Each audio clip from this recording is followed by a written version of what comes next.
Bismillahirrahmanirrahim. Assalamualaikum warahmatullahi wabarakatuh dan salam sejahtera kepada seluruh rakyat Malaysia. Saya ingin melaporkan seperti biasa, dimulakan dengan laporan daripada PDRM. Semalam, PDRM bersama dengan Angkatan Tentera Malaysia telah mengadakan sebanyak 829 sekatan jalan raya di seluruh negara dan melakukan pemeriksaan ke atas 377,623 kenderaan. Sebanyak 35,346 pemeriksaan mengejut telah diadakan di seluruh negara dengan sebanyak 6,131 premis telah diperiksa oleh pihak berkuasa. PDRM telah menangkap 606 individu berbanding dengan 577 individu pada hari sebelumnya kerana engkar PKP yang merangkumi 556 individu yang direman dan 50 individu diberikan jaminan polis. 22 individu juga telah dituduh di mahkamah di atas kesalahan engkar PKP. Jumlah tangkapan kumulatif engkar PKP sehingga 26 April 2020 adalah seramai 20,617 individu. Daripada laporan polis, ini tambahan, daripada laporan polis mendapati bahawa ramai di kalangan penunggang e-hailing yang tidak mematuhi undang-undang. Bukan dari segi pergerakan mereka, tetapi yang melanggar traffic light merah misalnya. Jadi pihak polis minta saya sampaikan supaya patuhi undang-undang, kerana walaupun tidak salah dari segi PKP mereka boleh keluar, tetapi kesalahan undang-undang lain mereka juga akan diambil tindakan. Mengenai operasi sanitasi awam, Ops Sanitasi Awam di bawah kawal selia KPKT sejak 30 Mac 2020 telah melakukan sebanyak 4,230 operasi, termasuk di 13 zon merah, dan sebanyak 8,160 premis kerajaan, premis perniagaan dan kawasan awam telah pun disanitasi. Semalam, sebanyak 80 operasi sanitasi yang meliputi 30 zon merah dan kuning di 9 negeri, termasuk 33 operasi di Johor dan 18 operasi di Kelantan. Operasi sanitasi semalam merangkumi 32 bangunan kerajaan, 32 tempat awam, 55 pusat perniagaan dan 8 pasaraya. Mengenai pusat kuarantin, setakat semalam sebanyak 221 pusat kuarantin telah beroperasi berbanding 215 pada hari sebelumnya, yang mana 17,705 individu sedang menjalani proses kuarantin wajib. Semalam seramai 1,059 rakyat Malaysia telah pulang ke tanah air dan telah pun dikuarantin secara wajib. Sehingga kini seramai 22,339 rakyat Malaysia yang pulang dari luar negara telah pun dikuarantin secara wajib sejak 3 April 2020. Dan sejak 17 April, 8,207 individu telah selesai menjalani tempoh kuarantin wajib dan dibenarkan pulang. Ada sedikit kekeliruan apabila saya mengumumkan bahawa mereka yang ingin pulang ke kampung halaman masing-masing akan diselaraskan oleh NADMA. Ramai yang menganggap NADMA akan menyediakan kenderaan untuk mereka pulang ke kampung dan sebagainya. Sebenarnya apa yang akan dilakukan oleh NADMA adalah menyelaraskan kepulangan mereka. Sebagai contoh, keluarga mereka boleh mengambil mereka di pusat-pusat kuarantin untuk membawa pulang family mereka daripada pusat kuarantin. Ya, tetapi hanya satu pemandu saja yang boleh membawa mereka pulang. Kalau mereka berkeluarga, mereka boleh dibawa dalam satu kereta kerana mereka telah pun menjalani swab test sewaktu di pusat kuarantin, di mana NADMA akan mengeluarkan surat pelepasan pergerakan kerana mereka adalah negatif COVID-19. Jadi mereka telah pun diisytiharkan bersih dan selamat oleh Kementerian Kesihatan. Jadi sebab itulah kita benarkan. Mana-mana individu yang memerlukan perkhidmatan e-hailing ataupun teksi, sekretariat di pusat kuarantin itu akan membantu mereka untuk menyelaraskan kenderaan yang diperlukan tersebut dengan syarat ianya akan ditanggung sendiri oleh individu yang memerlukan perkhidmatan e-hailing ataupun perkhidmatan teksi tadi. Dan bagi mereka yang ingin pulang ke Sabah atau Sarawak, NADMA akan menyelaraskan pergerakan mereka ke lapangan terbang, dan seterusnya mereka akan pulang ke Sabah atau Sarawak dengan pesawat-pesawat yang disediakan. Bukan pesawat yang disediakan, pesawat yang telah pun ditetapkan tarikh penerbangan seperti seminggu sekali hari Jumaat tersebut.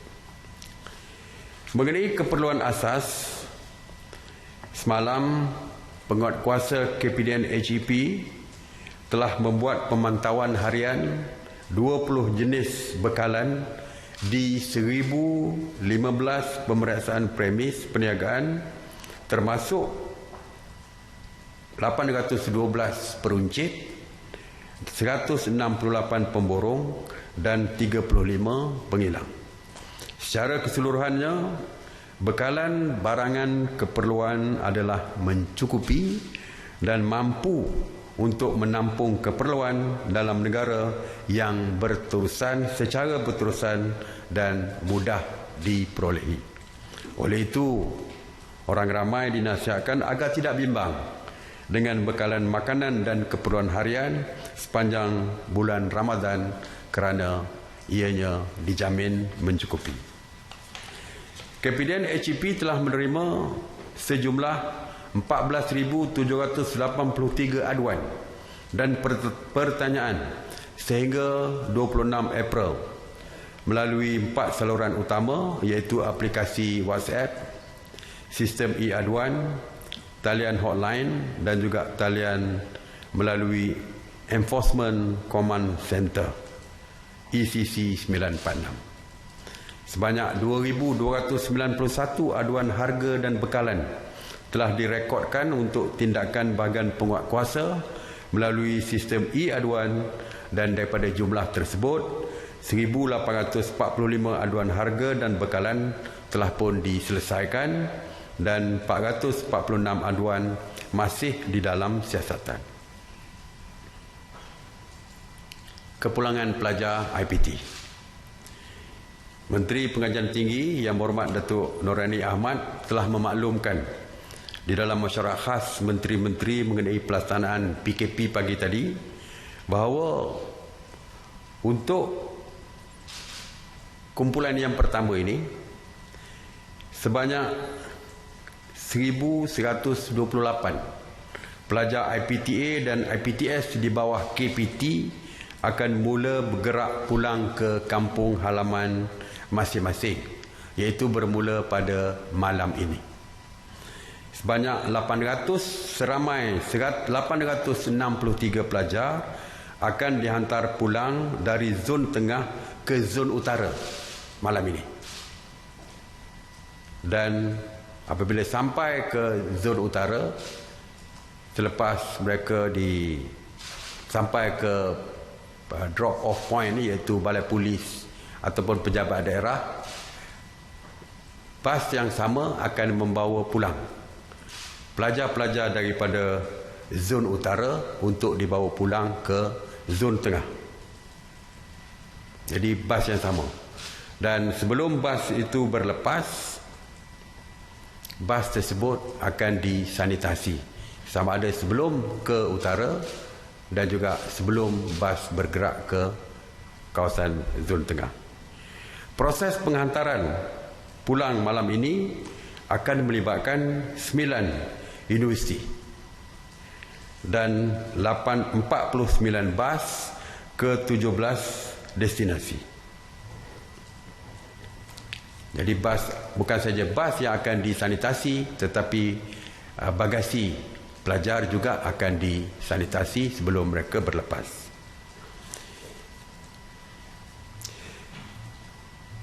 Setibanya di drop off point, ya, iaitu di balai polis dan pejabat daerah, hanya satu keluarga yang dibenarkan untuk mengambil mereka di balai-balai polis tersebut. Walaupun kita percaya ada pelajar-pelajar yang keluarga mereka tidak mempunyai kenderaan untuk mengambil mereka. Jadi seperti yang saya sebutkan, barisan hadapan di daerah ataupun frontliners di daerah akan menghantar mereka ke rumah masing-masing. Jadi bas akan dijangka tiba di zon utara tersebut. Kalau bertolak malam ni, dijangka tiba pukul 9 pagi besok. Manakala penghantaran pulang pelajar ke Sarawak dan Sabah akan bermula pada 1 Mei 2020 dan mereka akan diterbangkan dari 4 lapangan terbang, iaitu bagi pelajar yang berada di Terengganu dan Kelantan akan diterbangkan dari lapangan terbang Sultan Mahmud Kuala Terengganu, manakala bagi pelajar yang berada di zon tengah termasuk Pahang akan diterbangkan dari lapangan terbang antarabangsa KLIA. Bagi zon utara, mereka akan diterbangkan dari lapangan terbang antarabangsa Pulau Pinang, dan di zon selatan dari lapangan terbang antarabangsa Senai. Dan mereka akan diterbangkan ke lapangan-lapangan terbang yang berhampiran dengan kampung halaman mereka. Ramai tanya, bagaimana nak bersahur malam nanti?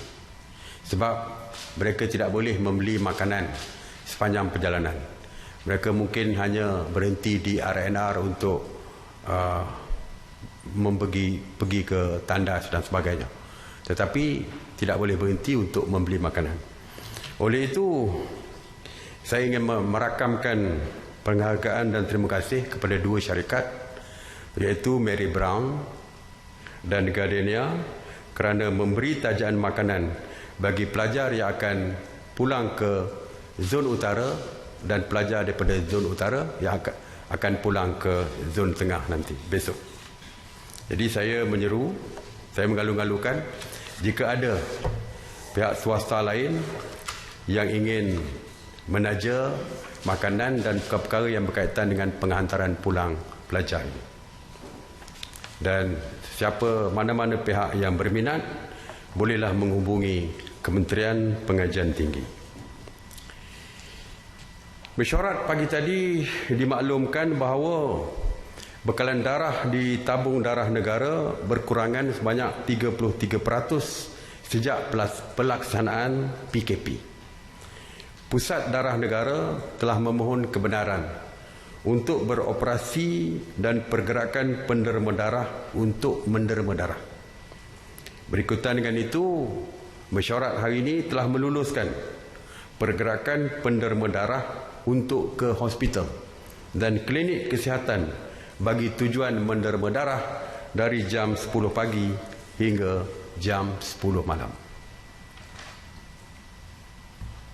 Seperti kita tahu, beberapa kawasan masih lagi di bawah PKP yang diperketatkan ataupun EMCO.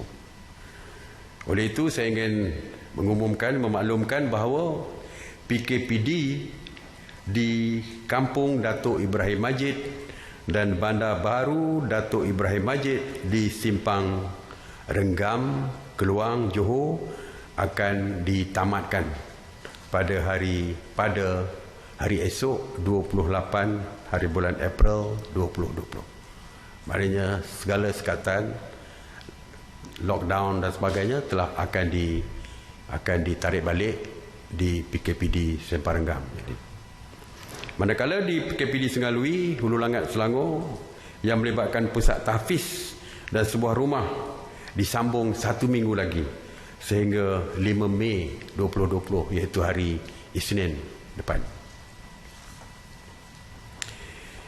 Hari ini 27 April merupakan hari ulang tahun Tentera Laut Diraja Malaysia. Jadi saya ingin mengambil kesempatan untuk mengucapkan selamat menyambut ulang tahun Tentera Laut Diraja Malaysia ke-86 kepada seluruh warga TLDM.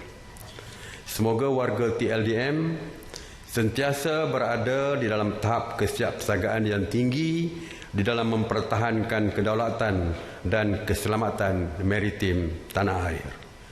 Terima kasih kepada seluruh warga TLDM.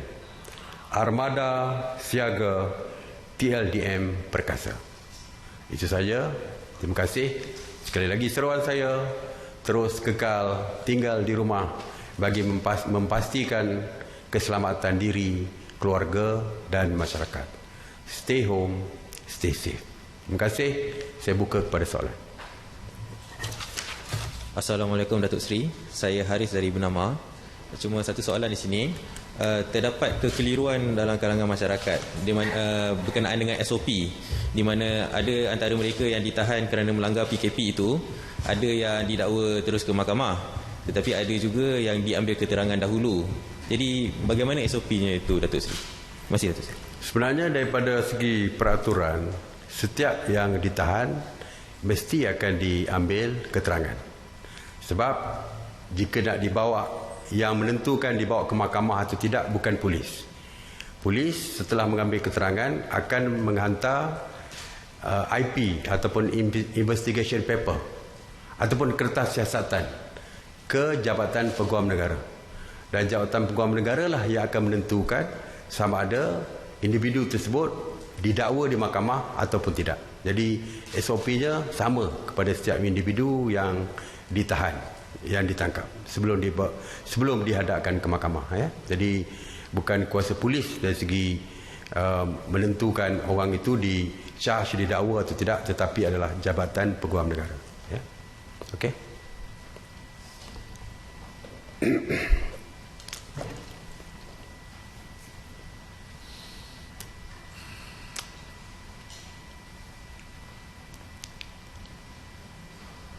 Bismillahirrahmanirrahim. Datuk Seri, soalan saya mengenai Rohingya. Ada reaksi rakyat Malaysia di media sosial berkenaan isu Rohingya yang amat membimbangkan. Kenyataan berbau keganasan, kebencian, malah urutan bunuh terhadap pelarian Rohingya memenuhi ruangan komen FB. Komen Datuk Seri agar kemarahan ini tidak menjadi pencetus kepada keganasan yang lebih teruk. Terima kasih. Ya. Saya pun hairan. Kedatangan Rohingya ke negara kita bukan baru semalam, tetapi telah pun bertahun-tahun sebelum ini. Dan sebelum ini tidak timbul pun isu yang berkaitan dengan Rohingya ini. Ya, kerana kedatangan mereka ketika itu mendapat simpati daripada kita kerana kita dengar bahawa mereka dibunuh dengan kejam, dibakar hidup-hidup dan sebagainya. Semua berita-berita itu menyebabkan kita sebagai sebuah negara menerima mereka waktu itu, ya, dan tidak ada isu pun. Tetapi akhir-akhir ini, sewaktu PKP, tiba-tiba isu ini menjadi besar. Dan ini juga menghairankan pihak berkuasa, pihak polis terutamanya, kerana akhir-akhir ini terlalu banyak berita-berita melalui media sosial, video dan sebagainya yang dikeluarkan, yang menimbulkan kemarahan rakyat kepada mereka. Jadi pihak polis sedang menyiasat perkara ini. Sebab ada juga yang menganggap setengah-setengah video, setengah-setengah audio itu adalah palsu. Walaupun tidak ada siapa yang boleh menentukan kesahihan palsu atau tidak kecuali pihak polis. Jadi pihak polis sekarang menyiasat perkara ini. Menyiasat video yang dikeluarkan, menyiasat audio yang dikeluarkan, menyiasat segala news yang berkaitan dengan berita yang berkaitan dengan Rohingya ini. Jadi untuk sementara itu saya harap rakyat semua tolong bertenang, tolong bertenang dan jangan timbulkan isu-isu yang boleh membangkitkan kemarahan yang akhirnya mesti mencetuskan sesuatu yang tidak diingini. Malaysia adalah sebuah negara aman, dan kita terkenal sebagai sebuah negara yang sangat bertimbang rasa kepada sesiapa saja yang berada di bumi Malaysia ini. Jadi saya harap kita tenanglah, kita beri peluang kepada pihak polis untuk menyiasat perkara-perkara yang ditimbulkan. InsyaAllah polis akan menyiasat semua perkara yang ditimbulkan di dalam media sosial, YouTube dan sebagainya. Terima kasih. Assalamualaikum Datuk Seri. Sekarang sudah ada 3 kes peniaga di 3 pasar berbeza di mana mereka adalah positif COVID. Kerana dia orang pergi ambil barang daripada pasar Burung Sayang. So apakah tindakan kerajaan untuk pastikan perkara ini tidak merebak? Ya, saya telah pun memaklumkan perkara ini kepada Kementerian Kesihatan. Kementerian Kesihatan tahu perkara ini dan seperti biasa sebelum tindakan seterusnya Kementerian Kesihatan akan berbincang bersama dengan pihak polis dan sebagainya untuk kita tentukan apakah tindakan seterusnya. Saya percaya mungkin besok Kementerian Kesihatan akan merujuk perkara ini kepada mesyuarat khas menteri pagi untuk kita tentukan tindakan seterusnya. Ya. Selamat tengah hari Datuk Seri. Mengenai aplikasi Gerak Malaysia adakah ia untuk perjalanan seorang sahaja ataupun bagaimana bagi mereka yang ingin balik secara berkumpulan secara keluarga ataupun berkongsi kereta? Terima kasih. Semalam pun saya dah ada bangkitkan perkara ini dan pihak polis akan mengeluarkan SOP mereka yang baru, dan dalam masa yang sama juga saya percaya pihak polis PDRM akan mengeluarkan FAQ untuk soalan-soalan yang kebiasaan disoal dan sebagainya untuk mereka memberikan jawapan tentang perkara tersebut. Kita tunggu FAQ daripada pihak PDRM dan mungkin akan ada SOP baru yang kita akan keluarkan. Setakat ini SOP yang dikeluarkan belum lagi dibincangkan. Seperti saya kata, kita akan tunggu selepas kita tunggu pada 1 bulan, selepas 1 bulan Mei baru kita akan bincangkan. Dan SOP akan dikeluarkan selepas perbincangan selepas 1 Mei nanti, ya. Dan lepas itu barulah kita akan putuskan boleh balik atau tidak, bila nak balik atau tidak dan sebagainya akan diputuskan selepas itu. Alright. Terima kasih. Assalamualaikum warahmatullahi wabarakatuh.